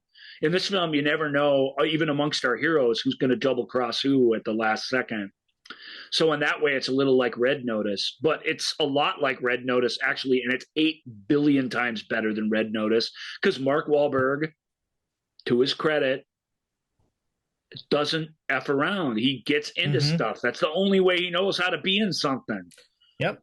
And The Rock and Ryan Reynolds, if you give them an inch, will F around for miles and miles and miles, and will let you spend your $200 million with them just effing around and not doing any worthy storytelling of any kind. And Mark's not like that. And Tom's not like that. Tom's asked to ride the line and be our hero, and he does it with the plum. So I really enjoyed Uncharted. I've never played the game. I don't care how the game's all different than the movie. Like, I really don't care about that. Yeah. I was looking for a fun adventure movie, and I was prepared to despise it, and I liked it quite a bit. So huzzah. Well, there you go. All right, final movie for today's show. Brad Pitt is back in Bullet Train. 5 assassins aboard a swiftly moving bullet train find out that their missions have something in common.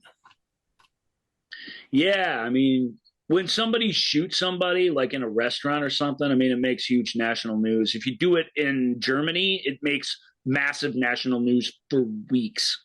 So, Joel, I would ask you, where are all these assassin guild shootouts happening in the world? And the answer is nowhere. So let's start with the premise that all this shit is bullshit. It's all bullshit. All these types of movies, they're just full of it. It's fantasy, but it's violent. It's violence fantasy. This guy co-directed the original John Wick film. He only made this kind of movie. He made the one with what's her face in Germany. I just mentioned. I can't remember what that's called. Just a second. Let's see. We're gonna David Leitch. Atomic Blonde, Hobbs and Shaw. The second Deadpool film. Bourne Ultimatum. They didn't direct that. Wait, no, he was a stunt double. Sorry, I was reading. Yeah, he's a stunt double for Pitt and Damon. Yeah, he was a stunt double turned stuntman turned. So that's the connection. Brad Pitt is doing a movie directed by his stunt double, and this director's people love him. They love the Atomic Blonde. They love Hobbs and Shaw. They love John Wick movies. First John Wick movie that he co-directed actually is the good one, if there is a good one in that franchise, because it's believable. It's just, a lot of shoot 'em ups for sure, but it's this guy who has a certain set of skills that goes off the rails because of something bad that happens to him and just takes down these mob guys all by himself. That's fun, I guess. And it's particularly fun when you ground it in some actual human tragedy and emotion. But ever since, it's all just comic book nonsense. Different assassin groups from different countries battling it out in these big assassin battles. It's all just so stupid. And I get that James Bond is just as dumb, and there's some other things that I actually enjoy that are like what does this have to do with anything? This has nothing to do with anything. Mm-hmm. But this film's unforgivable for not having anything to do with anything, because it has nothing to do with anything. It's just your stupid fantasy. It's one of those where people say, "Oh, I want to turn my brain off." Well, go turn your brain off. Hey, why don't you just leave it off? Why don't you just leave your brain off?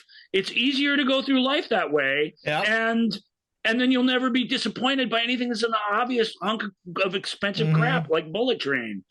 I have people I respect who reviewed this because they thought it was good, but there are times where I really believe you have to not.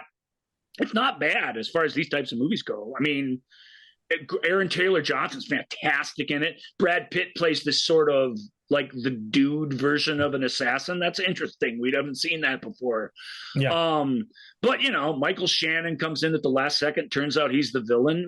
How much screen time do you need to earn being a bad villain?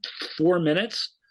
It's stupid. By the time you get to the end, who gives a crap? Nobody should. About what? There's nothing here, man. There's nothing at all to this film. And I'm sort of frustrated and disgusted. Even Ambulance is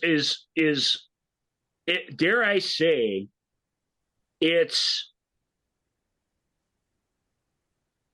well, by the time you're comparing Ambulance to Bullet Train, I mean, where are you? You're nowhere. Yeah. What has happened with your life when you are when you're going? My point is, I've had reviews. Train, I'll get back to Ambulance. My original point, which was better before I brought goddamn Ambulance back into this. If you're watching a movie like Bullet Train and you think it's pretty good, you only way you can is if you're coming down to its level to take it on its own terms. And my belief is that we got to stop doing that to some degree somewhere. And I guess Bullet Train, that's around where I'm going to draw the line. It's despicable, the stuff that happens in it. If you think it's funny, why do you think it's funny? Yeah. What is funny about it, really? I mean, I didn't crack a smile during that film. I really didn't. And that's its ultimate sin. But am I too self-serious and goofy? I don't think so. I liked Uncharted. That's not good necessarily, but it gives you some semblance of a human element to get behind, and this doesn't even try. It goes out of its way to scrub that from the entire enterprise, and it does it successfully. So it just leaves you with this sort of reality TV fantasy kind of thing where you just kick back, judge people for their mistakes. You don't miss them when they're obliterated. Even in a film like this where they seem to miss each other, you just don't give a crap about anything. You're diverted. The only way to enjoy it is with your brain in the off position, and it doesn't have to be that way. There are plenty of big, dumb action extravaganzas that require a little bit of your brain. The Mission Impossible movies are good examples. They don't require much of your brain, but you can't turn it off and really get anything out of those that's worthwhile. Right. That's the minimum requirements that I have. Bullet Train is just terrible. It's just really, really awful. And I don't want these to keep going. And yet they was really very successful. So we're never going to be rid of them. And it makes me sad, because Uncharted, which didn't lose its studio a bundle, was not terribly successful. So you're not going to get a lot more of those. Yeah. And it does make me sad. I do feel like it's a fine line between what's quality and what's crap. But part of good storytelling is having a story worth telling. Bullet Train just doesn't pass that test. Neither does Atomic Blonde. Neither does John Wick 2 or John Wick 3 or John Wick 4 or Taken 2 or Taken 3 or any of these. Let's just keep doing this same empty crap again. Films, it bums me out that people are so into them. Yep. Well, I hate that, or I don't hate it. I mean, I'm sorry, dear listener, for ending this show on making Ryan sad. We don't like sad, Ryan. We like I happy swore way Ryan, too much. Like I can't even go back and censor all the swearing. My apologies to the audience. This one's a little bit and the disembodied voice who gonna... promised we wouldn't swear. You know, she does say we will occasionally use adult language, and this is one of those episodes where we are using adult language, and that's okay. That's okay, disembodied voice. We don't do it all the time. But that's going to do it for this week's our look back at the year in review 2022, and a few from 2021 and some from 2020. All right. You can reach out to us, of course, on all the socials, and the Movie Show with Joel and Ryan Facebook page. And if you are watching us on YouTube, welcome to the video feed of that. Give us a like, give us a subscribe, tell your friends. Thanks. I'm particularly proud of my facial expressions in this episode. Let's give a good facial expression right now for the tile. 3, 2, 1. Right, there's our tile. All right, everybody. We will see you next week with more of 2022 and 2021 and 2020. But we have and we still have some huge movies to talk about, and I'm guessing we'll have strong feelings about them. But that is going to do it for us for this week. Take care, everybody. Bye.